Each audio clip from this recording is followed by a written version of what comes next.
Hello, and welcome to Astronomy 100. In our previous segment, we started to talk about how the ancient Greeks were locked into a particular belief about our universe that had some basic assumptions about how the universe operated. If you recall from the previous segment, we talked about how the main assumption was that the Earth did not move and therefore was the center of the universe, and that all celestial bodies seen in the sky moved around the Earth, which would explain how they move across the sky each day or night, and how the celestial bodies themselves were considered to be perfect objects, and that the movement was continual, but without any surprises. Nothing seemed to change the way that it behaved. And then finally, we talked about how celestial bodies were assumed to be completely circular in their shape, circular in their movement, and that their movement was uniform, meaning that it never sped up or slowed down. Any object seen to move would move at a constant speed in a circular fashion. And these particular rules were ones that would be locked into place for many centuries. There was no reason to challenge these ideas. They seemed to make sense. There was no scientific method to show where these ideas were wrong or right. And so the ancient people of the Earth just simply assumed that these were the truths of our universe. Now, many of these ideas are incorrect, and we'll show how various people along the way were able to show these inconsistencies and how these ideas were incorrect. But I want to spend a few minutes talking about what the ancient Greeks were able to consider and were able to determine that turns out to be true. We need to give them credit for the things that they were able to successfully figure out. Some things that we use still today, but of course we take for granted because it's assumed that we've known these things for forever. So let me show you a couple of main things that were determined by the ancient Greeks that were correct. Let's start with this one here. This picture that I'm showing you is a composite image of a lunar eclipse. And from a previous segment, we talked about how during a lunar eclipse, it's the moon that slowly works its way through the shadow that is cast by the Earth. And then once the moon reemerges on the other side, it continues along its way. And in this composite photograph here, what you can actually see by putting the moon at each place along the path that the moon takes during the lunar eclipse, you can easily see the shape of the Earth. And you'll notice the round shape of the Earth here indicates that the Earth is a round object. And you may have heard many times throughout your life that it was a fairly recent discovery that the Earth is round and not flat. Well, it turns out that's not true. It turns out the ancient Greeks, 2,200 years ago, were able to use simple logic and determined that the Earth must be a spherical body to be able to cast a round shadow. And they knew that the moon was receiving light from the sun, is why we see it, and they knew that the moon was passing through the Earth's shadow for it to be able to be seen during a lunar eclipse the way that it does. And so the conclusion they came up with is that the Earth has to be a spherical body to be able to cast a round shadow. And that's good logic. That is actually true. And so we have known for a very, very long time that the Earth is round. It is not a recent discovery, as sometimes you will, unfortunately, hear people saying correctly. Now, to go with that, let me show you another discovery that was made that's actually quite ingenious, based on a few very simple observations. And it involves the Greek philosopher by the name of Eratosthenes. Eratosthenes lived 2,200 years ago, and he lived in ancient Egypt, and his hometown was the city of Alexandria. Alexandria is a town right on the Mediterranean. It is actually a port town. It was a town of commerce. It was a city of knowledge. There were some very prominent Greeks who lived there. It had a library that housed quite a bit of knowledge of the day. And so it was a very metropolitan place. And he lived in this town. But Eratosthenes heard of people telling stories about how on the day of the summer solstice, so we're talking June 21st, on the day of the summer solstice, people who lived in a town to the south of Alexandria, the ancient city called Syene, Today, the city has a new name. The name is Aswan, if you were to look at it on a map. But the ancient city of Syene, what they talked about was on the day of the summer solstice, that if you looked down into a well, you would see the reflection of the sun off of the water. And if you see the reflection of the sun off of the water in a well, that means that the sun is directly overhead. And if you remember from a previous segment, we call this at the zenith, anything that's directly overhead. Now, what got Eratosthenes really to think about this was he knew that in his hometown of Alexandria, a city further to the north of Syene, on the very same day, the day of the summer solstice, he noticed that the sun was not directly overhead. That if you were to look for any object sticking straight out of the ground, the shadow cast by that object would be, of course, because the sun is not directly overhead. If the sun is at the zenith, anything sticking straight out of the ground would not have a shadow.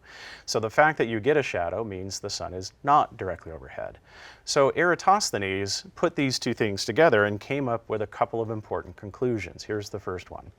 This confirms that the Earth is a spherical body, because if the Earth were flat, instead of being spherical, you would not have two different results on the same day from two different cities. If the Earth were flat, you would either have the sun directly overhead from both locations, or you would have the sun at an angle in the sky, also at both locations. So the fact that you get two different results on the same day means that the Earth has to be a spherical body. So you'll notice in this illustration right here, you can see that if the sun were directly overhead in the city of Syene, and if the sun is not directly overhead in Alexandria, it's because of the curvature of the Earth. So Eratosthenes is able to confirm that the Earth is a spherical body, but he took it one step further. He was able to measure the size of the shadow, and he measures an angle. So this angle right here is this angle right here. He measures an angle of 7.2 degrees from the location of Alexandria. Again, this is on the day of the summer solstice. Using a little bit of geometry, this angle right here has to be the same as this angle right here. So these are both 7.2 degrees. All that's left is if you know the distance between the two cities, and you use a little bit more geometry, you can actually figure out the circumference of the Earth. In other words, by measuring this angle and knowing this distance through comparing a series of ratios, you can actually calculate the circumference of the entire Earth. So 2,200 years ago, Eratosthenes was able to figure out that the Earth is a spherical body and calculate the true size of the Earth, which is remarkable considering it just involves a little bit of geometry and a shadow and knowledge of a location on Earth. So the ancient Greeks were able to figure out two of the most fundamental things about the Earth: the shape of the Earth and the true size of the Earth. So again, if you ever hear anybody say these were recently discovered things, turns out that's not the case.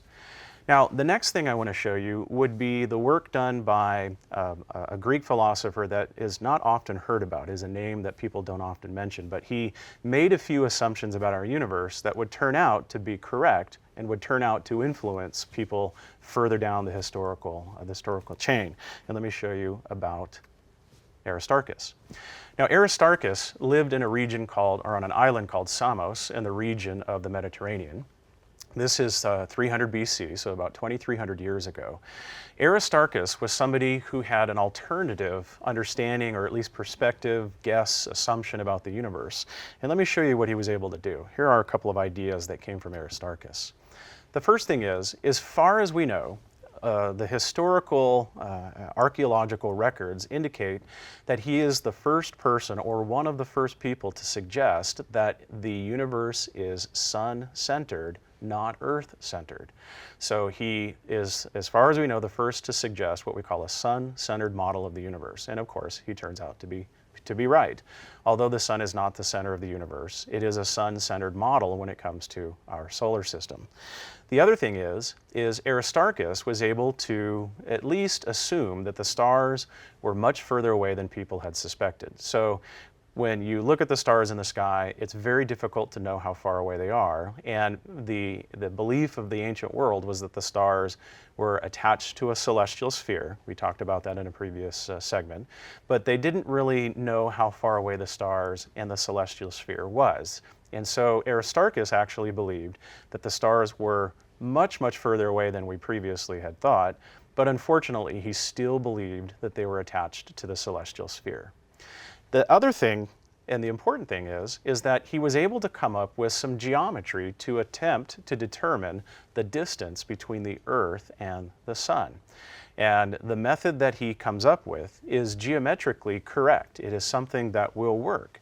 It involves making some very, very tiny measurements. And unfortunately, in the day, 2,300 years ago, the ability to make these incredibly small and fine measurements required to use the geometry that he suggests was just not possible. So his measurements needed were just not very accurate, but he still makes those measurements. And unfortunately, he's able to calculate a distance between the Earth and the Sun that was too close. So in other words, he comes to a number that makes the Earth and the Sun too close, when in reality they're much, much further apart. But it's important to at least explain that his method was correct. It's just that the measurements needed were just not going to happen, not going to be possible 2,300 years ago.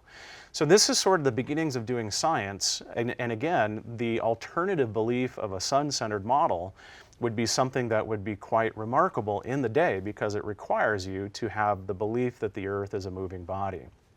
And so you might be asking yourself, if Aristarchus, 2,300 years ago, suggests that the universe is sun-centered, why is it that we have many, many centuries following his life where we are still believing in an Earth-centered model? The answer is, well, nobody believed him.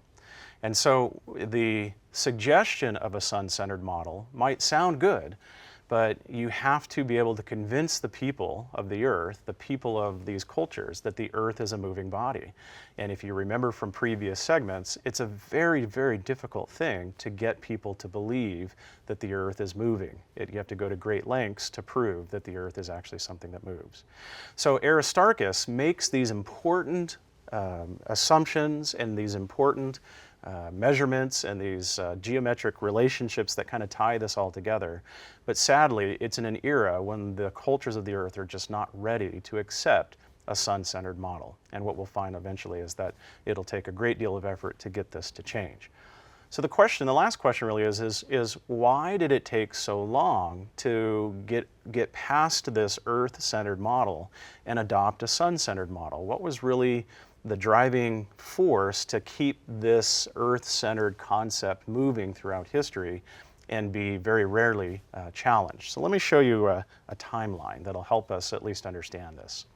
This timeline that I have on the screen here starts at 500 BC and it ends in our modern era. And these are various people that we've talked about along the way. Here are some of their pictures. Here's Aristotle, here is Aristarchus, and here is Eratosthenes, here is Ptolemy. And then some names that you might recognize here as well.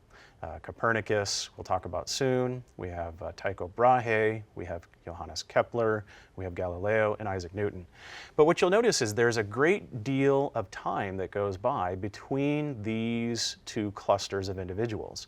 And the question is, why did the concepts of geocentrism survive for so very long, even though these ideas, of course, are just blatantly wrong? So let me show you why. Here is the entire range of history where geocentrism was assumed to be true. And if you notice, this is 2,000 years of astronomy history of the culture of the Earth, as well as our understanding of our universe. In this period of time, we have the fall of the Roman Empire, which brings in the period of time we call the Dark Ages, which then transitions to the Middle Ages, which then eventually reaches this period of time here with all of these individuals that in some cases you may recognize. And the reason why there was such a gap, almost a 1,000-year gap between the establishment of geocentrism as really kind of worked out by Ptolemy to this particular era right here, is because what we find is in this era we have the rise of what we today call modern religion, the establishment of religion. And unfortunately, in the religious world, geocentrism was a central theme. There was the belief that God created the universe and God would put the earth in a special place in the universe, which would be the center of the universe. So if you were to challenge geocentrism, unfortunately you were challenging the concepts of the church, and as we know in that era, that was something that was not a very good thing to do. So what we'll find is eventually that we can overcome this and we'll move on to a different way of thinking, and we'll pick that up next time.